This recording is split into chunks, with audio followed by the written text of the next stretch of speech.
से ढूंढ रहे हैं, कोई गुरु मिल नहीं रहे। बोले मिलेंगे भी नहीं।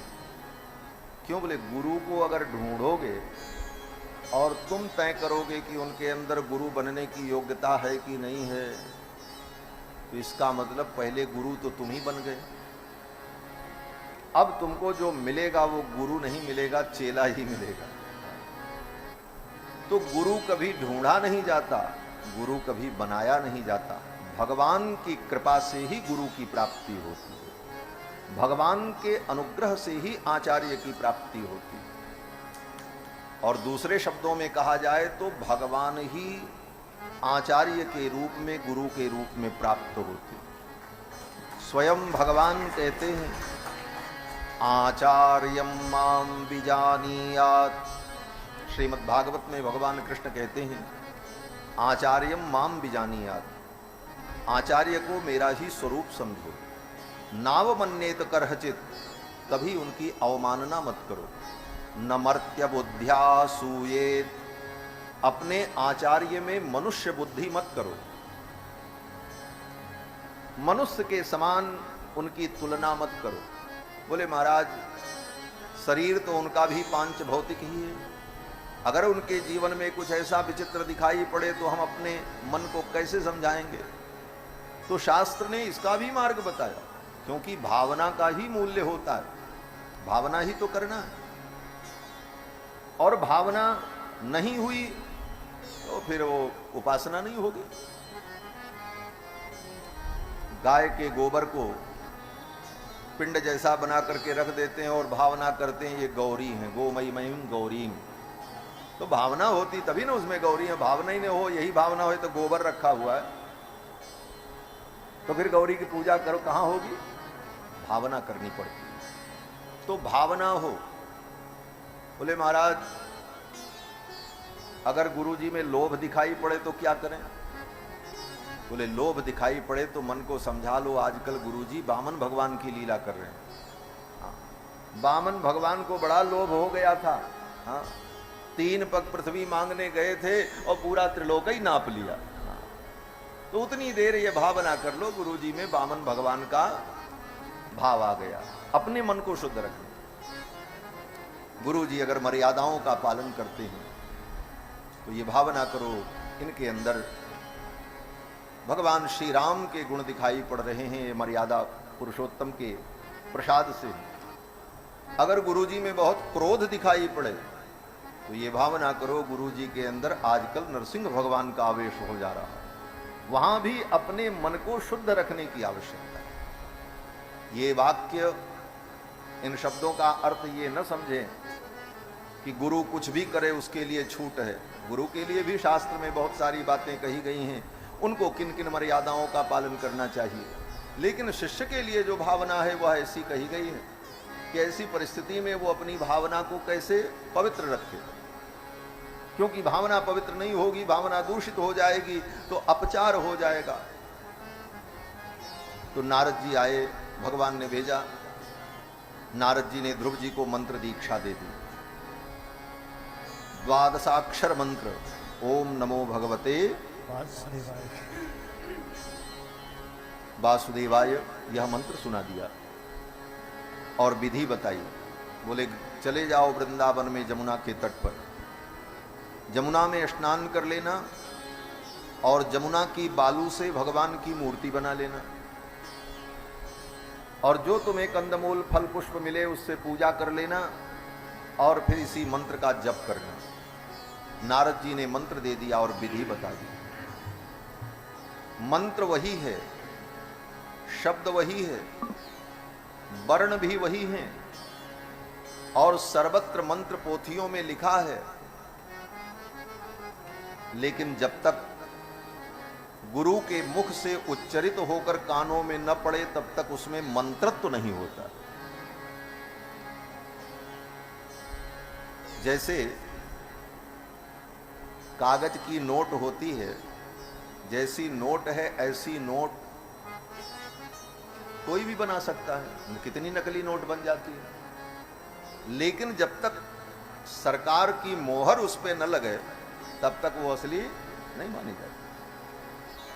कहीं न कहीं पकड़ी जाएगी। उसी प्रकार मंत्र वही है, लेकिन जब तक गुरु के मुख से उच्चरित होकर के वो शब्द कानों में न जाए तब तक उसमें मंत्रत्व नहीं होता। इसीलिए गुरु की जरूरत पड़ती। मंत्र तो सब लिखा ही है पोथी में। हमारे पूज्य महाराज श्री कहते थे कि जैसे मेडिकल स्टोर की सभी दवाएं बहुत अच्छी हैं, किसी न किसी रोगी के लिए और किसी न किसी रोग के लिए बनी है। तो आपको कोई भी रोग हो जाए और जाकर के कोई भी दवा लेकर के खा लो, यद्यपि वो दवा समस्त प्राणियों के कल्याण के लिए बनी है और मनुष्य के लिए ही बनी है, लेकिन कोई व्यक्ति अपने मन से जाकर के लेकर के खा ले तो परिणाम क्या होगा? बोले मर भी सकता। तब बोले उस दवा के विशेषज्ञ के पास जाकर के उसके द्वारा निर्णय किए जाने पर जब आप उसका सेवन करेंगे तब वो दवा आपके लिए लाभप्रद हो जाएगी, कल्याणकारिणी बन जाएगी। इसीलिए आचार्य के बिना मंत्र और उपासना प्रारंभ नहीं होती। ध्रुव जी को नारद जी ने मंत्र दीक्षा दे दी और विधि बता दी। ध्रुव जी आए मधुबन में। तत्तात गच्छ भद्रम ते यमुनायास्तटम शुचि। यमुना के पवित्र तट पर एक स्थल है जिसका नाम है मधुबन। दूसरे शब्दों में कहा जाए तो पूरा वृंदावन जो है वही मधुबन है। और जो मथुरा नगरी है उसका नाम है मधुपुरी। मधुपुरी और मधुबन वही है मथुरा और वृंदावन। नारद जी ने कहा जाकर के मधुबन में इस मंत्र का जप करो। क्यों? बोले वहां नित्य भगवान का सान्निध्य है। मंत्रों के जप के लिए भी उत्तम स्थान का चयन किया जाता है, जहां पर हमारा चित्त स्थिर हो, मन स्थिर हो और मंत्र के जप में हमारी भावना दृढ़ हो। और अपवित्र स्थान पर अन्यत्र वो भावना नहीं हो पाती, चित्त हमारा स्थिर नहीं हो पाता। इसीलिए तीर्थ में, मंदिर में, पवित्र स्थान पर ही जप, अनुष्ठान इत्यादि किया जाता है। नारद जी ने भेजा। ध्रुव जी आए मधुबन में, जमुना में स्नान किया और जमुना के बालू से मूर्ति बनाई और कंदमूल फल इत्यादि भोग लगाया, पूजन किया और फिर मंत्र का जप करने लगे। मंत्र के जप में उनकी इतनी निष्ठा हो गई कि 3 दिन 3 रात्रि तक लगातार मंत्र का जप करते रहे। त्रिरात्रांते कपित्थवदरासनः। मंत्र का जप प्रारंभ किया, 3 दिन 3 रात्रि तक लगातार मंत्र का जप करते रहे। 48 घंटे बीत गए। ये निष्ठा पहले ही दिन हुई इतनी, और फिर ये निष्ठा घटी नहीं, बढ़ती गई। 1 महीने तक तो ऐसे साधना चली। जब दूसरा महीना लगा तो द्वितीयम चानयन मासम, द्वितीयम च तथा मासम, षष्ठेर्भके दिने। दूसरे महीने में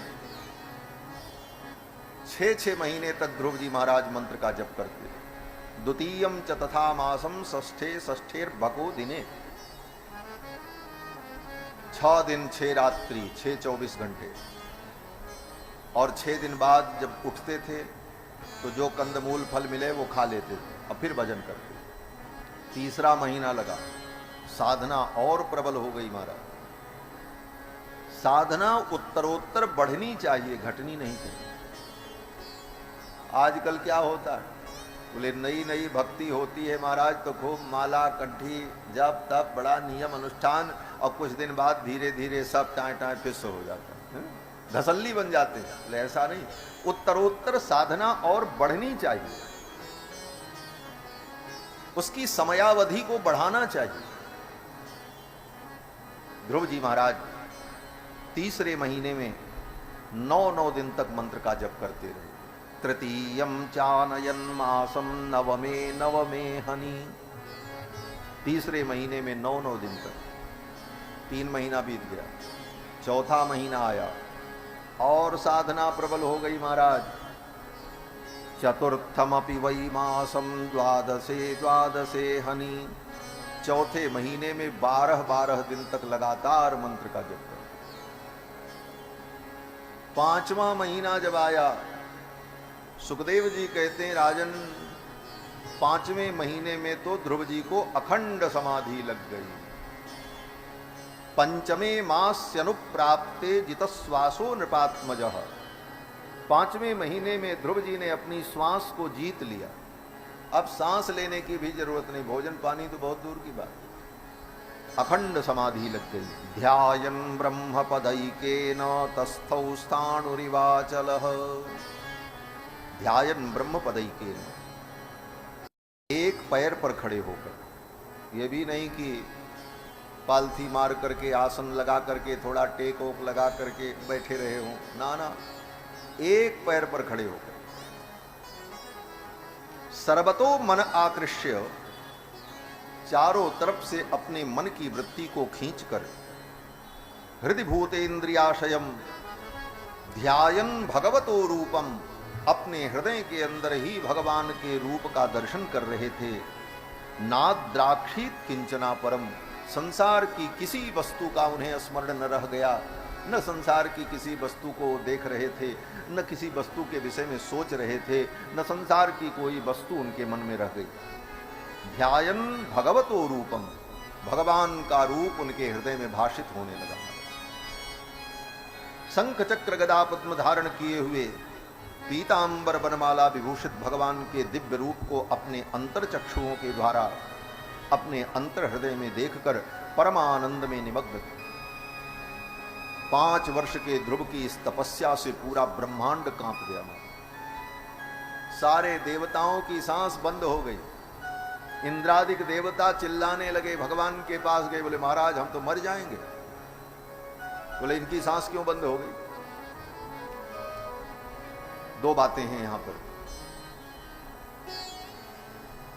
एक तात्विक बात तो यह है कि भगवान अपने भक्त की महिमा को सारी दुनिया को बताना चाहते हैं। जब कोई भक्त भगवान की उपासना में दृढ़ हो जाता है तो भगवान चाहते हैं मेरे इस भक्त का यश बढ़े, दुनिया में लोग इसे जाने। यद्यपि भक्त अपने को जनाना नहीं चाहते,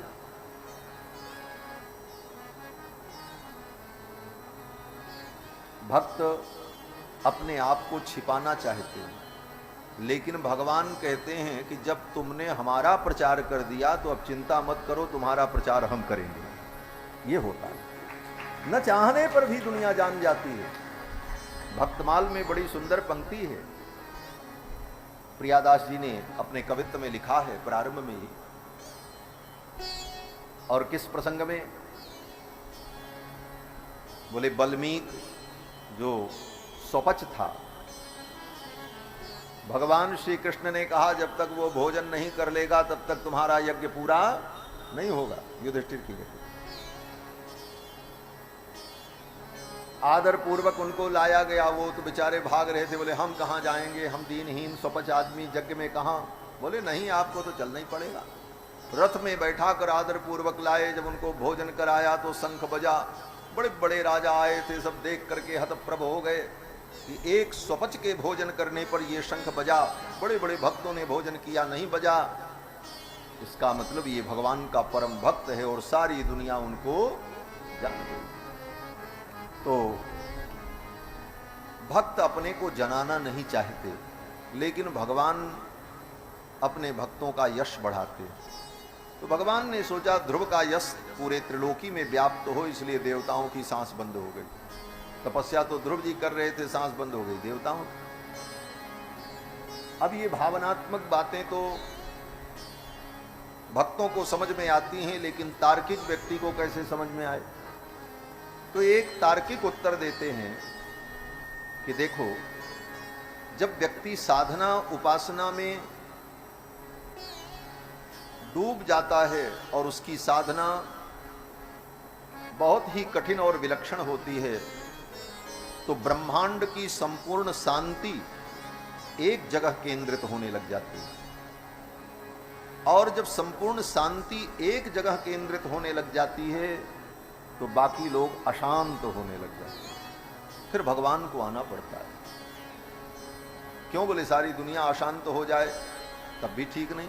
इसीलिए जब कोई कठिन तपस्या करता है तो भगवान को आना पड़ता है। भगवान कहते हैं भाई तुम्हारी तपस्या से दुनिया की सबकी शांति एक जगह केंद्रित हो रही है, इसलिए तुमको जो चाहिए वो ले लो और ये तपस्या बंद कर दो। सबको रहना है भाई, सरकार का यही काम होता है। कोई व्यक्ति पैसा दे करके और नियम से अन्न और खाने की वस्तुओं को खरीद करके स्टोर करने लग जाए, जगह जगह पर अपने आदमी लगा दे, पैसा दो और ले लो और लाओ रखो, परिणाम क्या होगा? बोले परिणाम ये होगा कि दूसरे लोगों को प्राप्त नहीं होगा, समस्या उत्पन्न हो जाएगी। तब जांच होगी, भाई ये भंडारण क्यों कर रहे हो? तुम्हें जितना चाहिए उतना रखो, बाकी ये भंडारण करने से दूसरों को असुविधा हो जाएगी। तो जब ब्रह्मांड में अशांति उत्पन्न हो जाती है तो फिर भगवान को आना पड़ता है। सारे देवता भगवान के पास गए और जाकर के कहा, नैवं विदामो भगवान प्राणरोधम, हे भगवान हमारा प्राण अवरुद्ध हो रहा है। चराचरस्याखिल सत्वधाम्नः विधेहि तन्नो मृजनाद् विमोक्षं प्राप्ता वयं त्वां शरणं शरण्यम। हे भगवान मैं आपकी शरण में आया हूं, हमारी रक्षा करो, हम तो मर जाएंगे। सांप फूल रही है। भगवान ने मुस्कुराते हुए कहा, मां भैष्टबालम तपसो दुरत्ययान निवर्तयिष्ये प्रतियात् स्वधाम। आप लोग भयभीत न हो, मेरा भक्त बालक ध्रुव तपस्या कर रहा है और इसी कारण ऐसा हुआ है। मैं जा रहा हूं और जाकर के ध्रुव की मनोकामना को पूर्ण करूंगा। और भगवान आ गए मधुबन में। श्री मैत्रेय जी कहते हैं कि सहस्र शीर्षापि ततो गरुत्मता मधोर्बलं भृत्य दिदृक्षयागतः। सहस्र शीर्षापि ततो गरुत्मता, भगवान के लिए दो संबोधन, दो विशेषण बताया। कौन भगवान आए? बोले सहस्र शीर्षा भगवान आए। सहस्र शीर्षा भगवान कौन है? बोले जिनकी स्तुति सहस्र शीर्षा पुरुष सहस्राक्ष सहस्रपात। इस वेद मंत्र की ओर संकेत किया वेद व्यास जी ने कि सहस्र शीर्षा, जिनको वेदों में सहस्र शीर्षा कहा गया, वे भगवान आए। यद्यपि वहां नाम नहीं लिया गया, बताया तो गया है कि भगवान सहस्र शीर्षा हैं, सहस्राक्ष हैं, सहस्रपात हैं, सब कुछ कहा, लेकिन नाम नहीं बताया। और यहां भागवत में, बोले भागवत क्या है? बोले वेदों की ही तो व्याख्या है। जो मूल में नहीं होता वही व्याख्या में बताया जाता है, तभी व्याख्या सुननी पड़ती है, व्याख्या से ही बात समझ में आती है। तो वेद व्यास जी कहते हैं वेदों में जिस सहस्र शीर्षा पुरुष का वर्णन है वो पुरुष कौन है? बोले भगवान नारायण है। सहस्र शीर्षापि ततो, और वो कौन है? बोले गरुत्मता, वो गरुत्मान है। गरुत्मान माने गरुण जिनका वाहन है, गरुण ध्वज है। भगवान आए। क्यों आए मधुबन में? बोले भक्त को दर्शन देने के लिए आए। मैत्रेय जी कहते नहीं, भक्त को दर्शन देने नहीं आए। भक्त को तो भगवान पहले से ही दर्शन दे रहे हैं।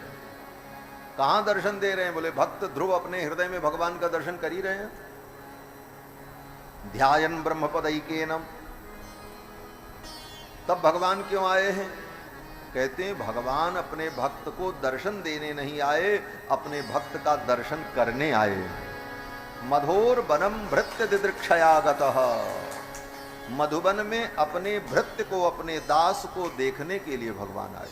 मधोर बनम भृत्य दिदृक्षया, भृत्यस्य द्रष्टुम इच्छा दृदिक्षा, अपने भक्त को देखने की इच्छा से भगवान आए, चले जरा देखें तो इतनी कठिन तपस्या किया, कैसे किया होगा, किस परिस्थिति में होगा, यह सब सोचकर भगवान दर्शन करने के लिए आए और ध्रुव के सामने भगवान प्रकट हुए। लेकिन ध्रुव बोले, ध्रुव अपनी आंखें बंद किए मंत्र जप रहे, वो तो हृदय में ही भगवान को देख रहे। जो भगवान बाहर खड़े हैं उनको ध्रुव जी नहीं देख रहे थे, आंख बंद थी। क्यों? बोले बाहर का दृश्य तो चर्म चक्षुओं से दिखता है और अंतर का दृश्य ज्ञान के चक्षु से दिखता है। तो ज्ञान के चक्षु से तो भगवान को देख रहे थे भीतर, लेकिन चर्म चक्षु उनके बंद थे, भगवान सामने खड़े हैं लेकिन देख नहीं रहे हैं। तब भगवान ने सोचा अब इसकी आंख खुले, ये हमको देखे। तो भगवान ने सोचा इसके हृदय में जो मेरा रूप है वो रूप तिरोहित हो जाए तो इसकी समाधि छूट जाएगी, तब इसकी आंखें खुल जाएंगी और ये मेरा दर्शन करेगा। और भगवान ने क्या किया?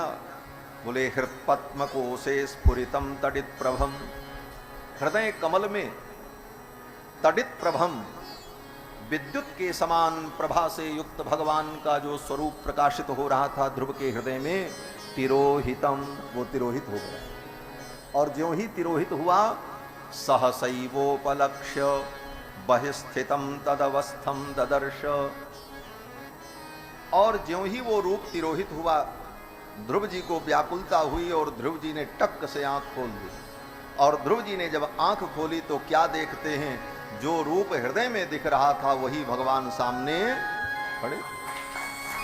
सशंख चक्रम सकिरीट कुंडलम सपीत वस्त्रम सरसीरुहेक्षणम सहार वक्षस्थल कौस्तुभश्रियम नमामि विष्णुम शिरसा चतुर्भुजम। शंख चक्र गदा पद्म धारण किए हुए अखिल कोटि ब्रह्मांड नायक सर्वेश्वर भगवान ध्रुव के सामने खड़े। ध्रुव ने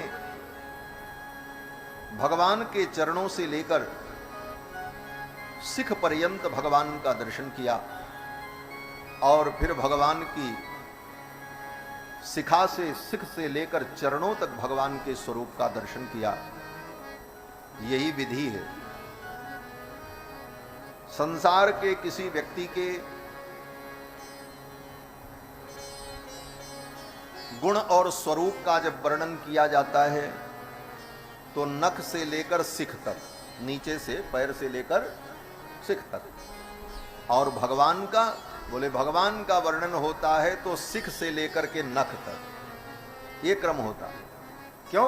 बोले भगवान के मुखमंडल का वर्णन करते हुए, अंगों अंगों का चिंतन करते हुए आकर के अपने मन को, चित्त को भगवान के चरणों में समर्पित कर, इस दृष्टि से भगवान का वर्णन होता है। ध्रुव ने देखा भगवान को, भगवान के मस्तक पर अनंत अनंत ब्रह्मांड के स्वामित्व को सूचित करने वाला किरीट मुकुट देदीप्यमान हो रहा था। कानों में मकराकृत कुंडल, दिव्य गभुआरी अलकावली, अष्टमी के चंद्रमा के समान भगवान का सुंदर ललाट, ललाट पर ऊर्ध्वपुंड्र की रेखा, मध्य में श्री चूर्ण की रेखा, बगल में सुंदर केशर की खौर, कमानदार भौहें, दिव्य कर्णांत लोलेक्षण नेत्र जो बिना काजल के ही श्यामता को प्राप्त हैं। ऐसे भगवान के सुंदर नेत्र, कितने सुंदर नेत्र!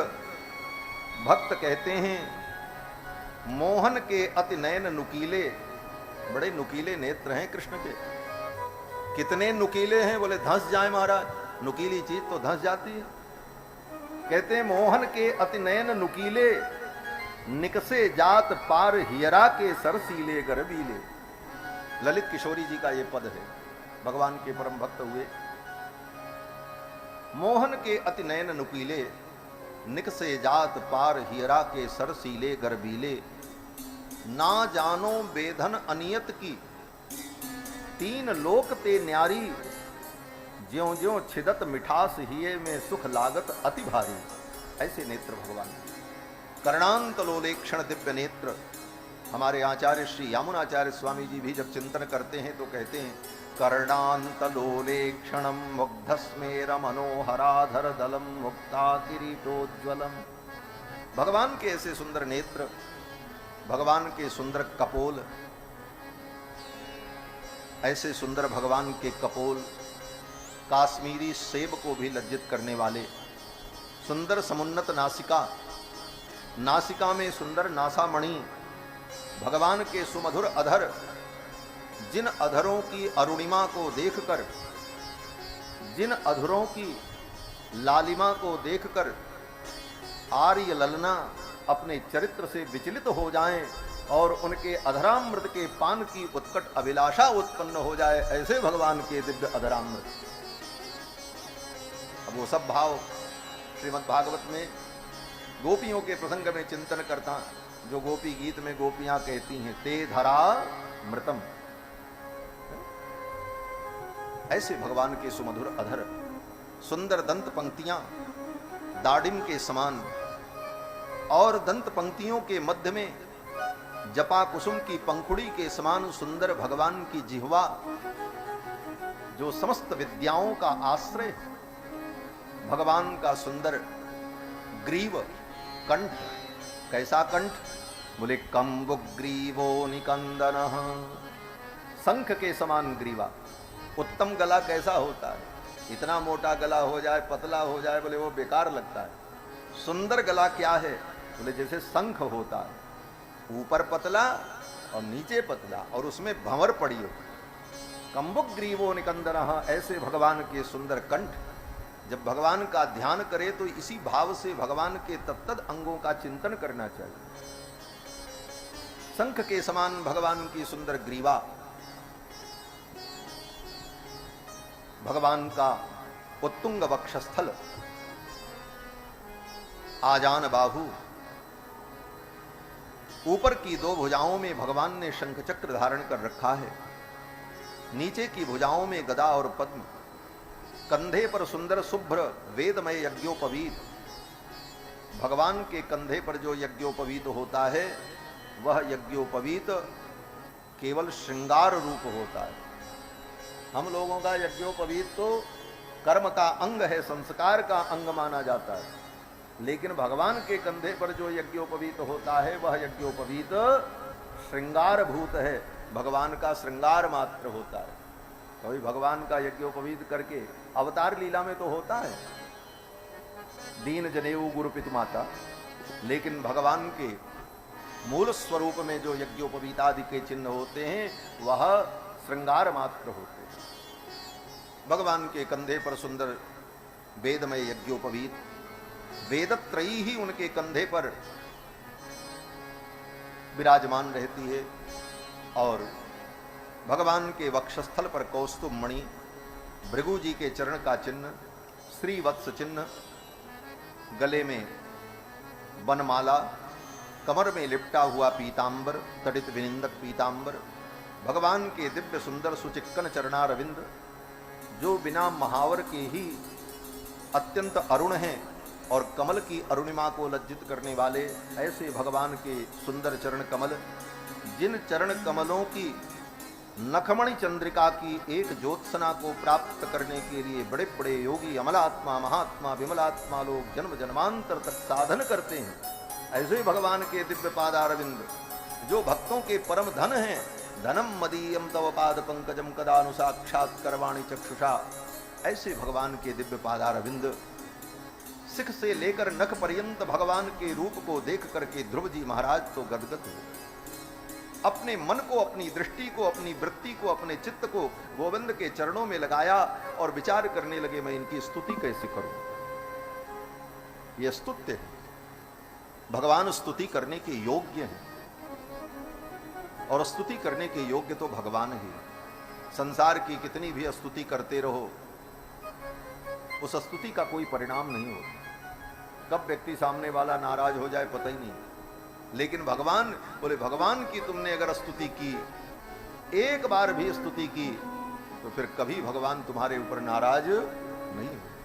कथंचिदुपकारेण कृतेनैकेन तुष्यति न स्मरत्यपकाराणाम सतमप्यात्मवत्तया। इसलिए भगवान परम स्तुत्य है, स्तुति के योग्य है। ध्रुव जी ने सोचा मैं भगवान की क्या स्तुति करूं। स्तुति होती क्या है? कहते हैं किसी के संपूर्ण गुणों का वर्णन किया जाए उसका नाम स्तुति है।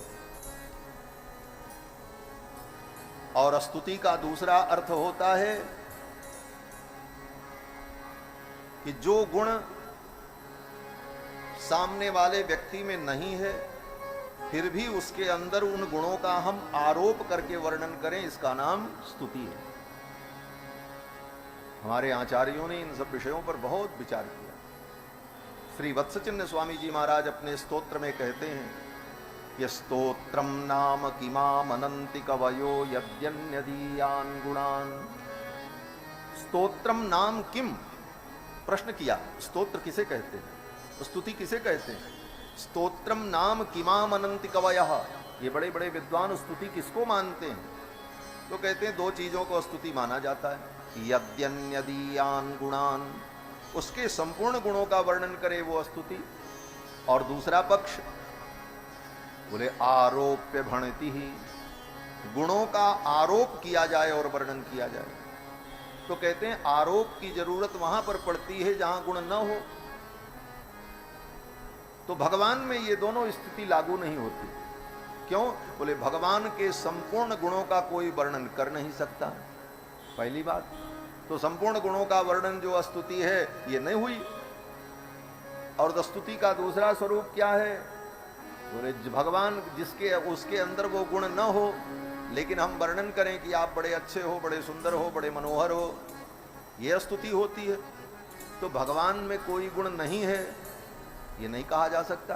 सारे गुण भगवान में पहले से विद्यमान है, आरोप की वहां आवश्यकता नहीं है। आरोप अभाव में होता है, वहां अभाव ही नहीं है तो आरोप कहां होगा?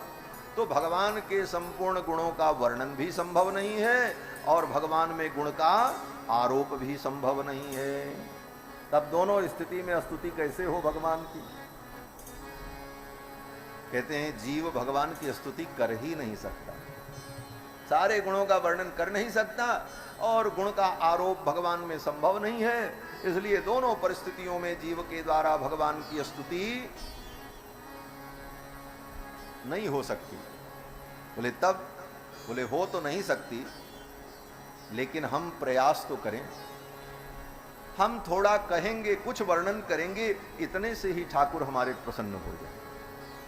इसलिए अपनी वाणी को पवित्र करने के लिए, अपने चित्त को पवित्र करने के लिए हम भगवान की स्तुति करते हैं। निज गिरा पावन करन कारण राम जस तुलसी कहे, अपनी वाणी को पवित्र करें। ध्रुव जी सोचने लगे मैं भगवान की कैसे स्तुति करूं, पढ़े भी नहीं थे,